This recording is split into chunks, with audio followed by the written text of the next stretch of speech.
Part 3. Russia, Siberia, Severnaya, Zemlya. Chapter 1. Northern snow fell heavily upon the compound, and though he was wrapped in the warmest of furs over his fatigues, Brandon Duigu could still feel the chill of Siberia in his bones. There was a large cigar in his mouth, though it had long burnt out.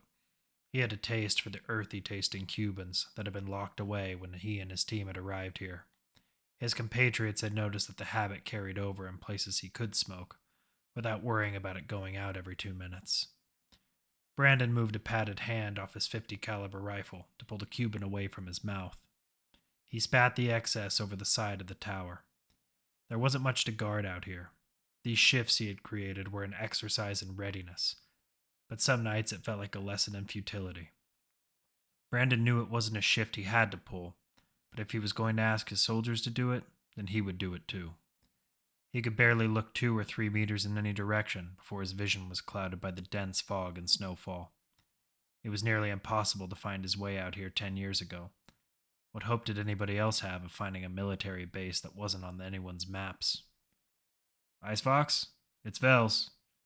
It didn't take much for his own people to find him.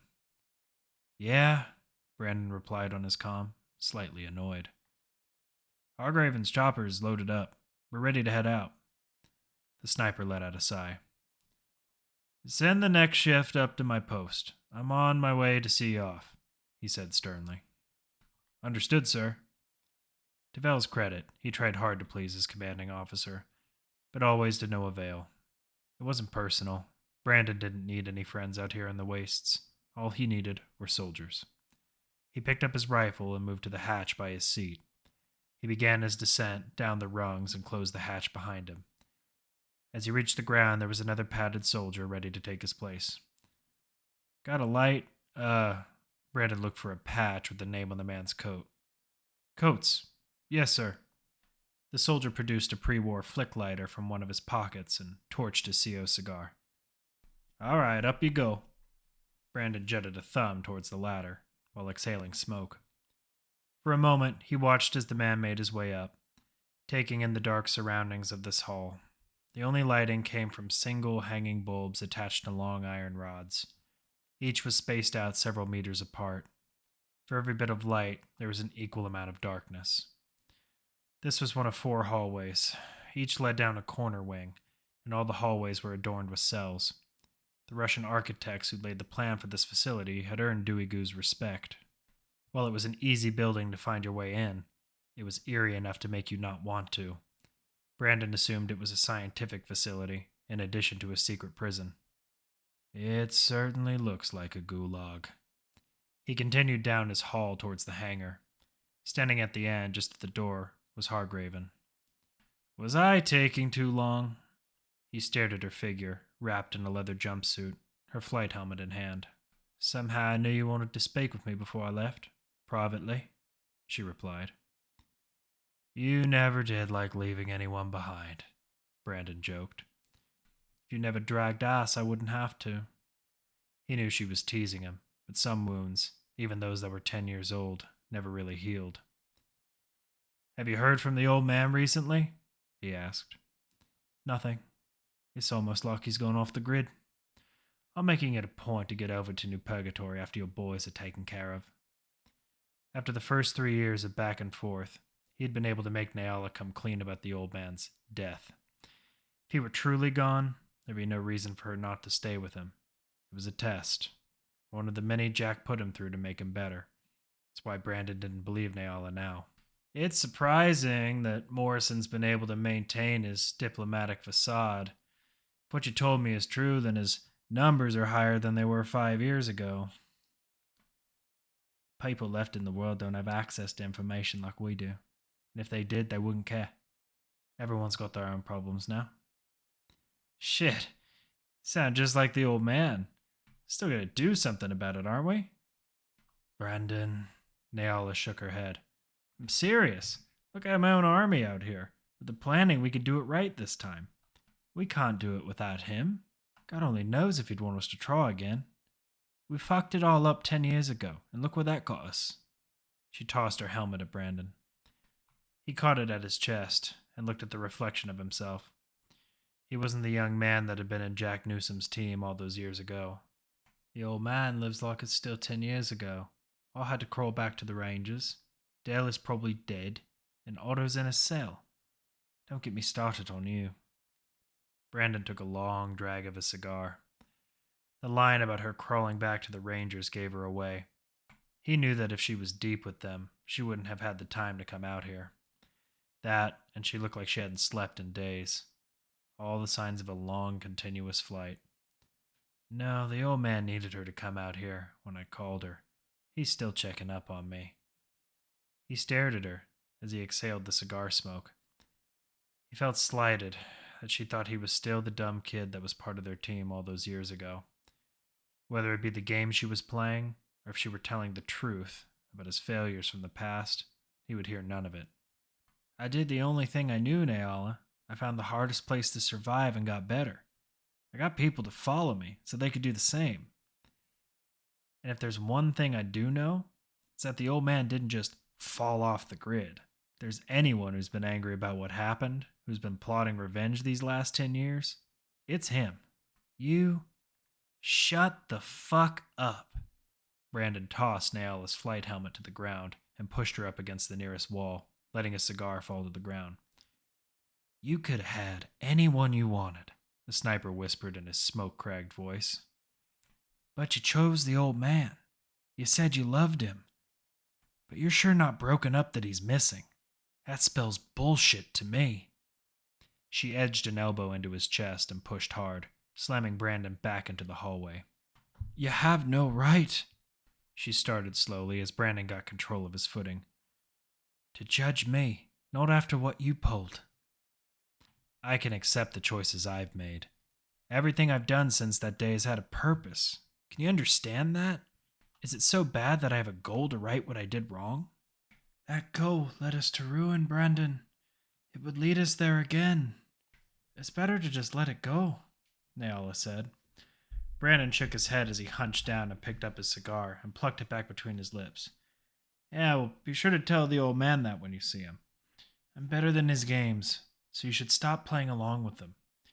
He brushed past her and into the hangar. Naola followed him, but did not respond. Vels and his team were waiting for them. Brandon reached into his jacket pocket and produced a map, while Naola, who had already donned her helmet, moved to her hellchopper to prep its engines. This one right here, Brandon said as he pointed towards a building he had marked with a red circle. Naola's going to drop you a mile outside of Vladivostok. We don't want to attract any attention from inside the city. If there's anyone left, but I'd take your meaning, boss, Vels replied. Brandon rolled up the map and handed it to his man. It's a hospital, and it's supposed to be in decent shape. It survived a nuclear blast or two. Bullshit, Vels scoffed. Can't take a chance of ignoring it. Running low on pain meds and bandages. If there's anything of worth, you get it out of there. Brandon patted around looking for a light. Vels produced one and lit his boss's cigar. Is Naola providing evac? Vels asked, clasping his lighter shut. Yeah, that's part of the deal. You'll just signal her on the comm and she'll get you the supplies. Then we're ready on your order, sir, Vels said firmly. Knock the sir shit off, kid. Bootlicking only works when your commanding officer gives more of a fuck about his title than his men. Brandon moved past him and towards the front of the hellchopper, where he saw Naola suited up and ready to go. He stared at her black helmet for a while, and wondered what she was thinking, what her facial expression was. As Vels and his team loaded up, Brandon offered her a mock salute, for which she had no reply. The sniper watched as the team loaded up and left Severnaya. Brandon looked at his reflection in the steam mirror. He was disgusted by his own face. His relationship had been different with Naola once, and now he found himself at odds with her, attacking her, the woman he'd respected for so much of his career. Career? Right.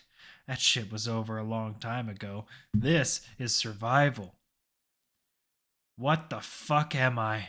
He yelled as he thrashed his fists against the wall. No, she's wrong. She's wrong! Brandon's anger was spilling over. He grasped onto the sides of his sink, trying to rip it from its holdings. When he gave up and looked down, he saw blood coating his palms and fists. As a sniper, Brandon had earned very few wounds and scars from the battlefield. The cruel eviscerations that ran up his arms and down his fingers were the product of his own madness. The world had changed rapidly in 10 years, just as Neala had said. Chaotic life in the middle of Russia's wastes had dulled him to the current events. It was hard for him to believe that 10 years had gone by. In those 10 years, he had hardened his body, honed his physical survivability, but his mind was still wrapped in the past. No, Jack's gonna bring us all back together to bring us home. He just needed more time, more time, more time. Brandon plowed his fist through the mirror, aiming for his reflection. Fuck! He yelled out. He clutched his hand to his stomach and looked down at shards stuck in his knuckles. She's lost. I know what's really going on, he whispered, stumbling over to and plopping on his mattress where several empty bottles of alcohol laid. I will fix this even if she can't see. I see perfectly. I was there the whole time. The sniper buried his head on the old furs he had sewn together to create a makeshift blanket.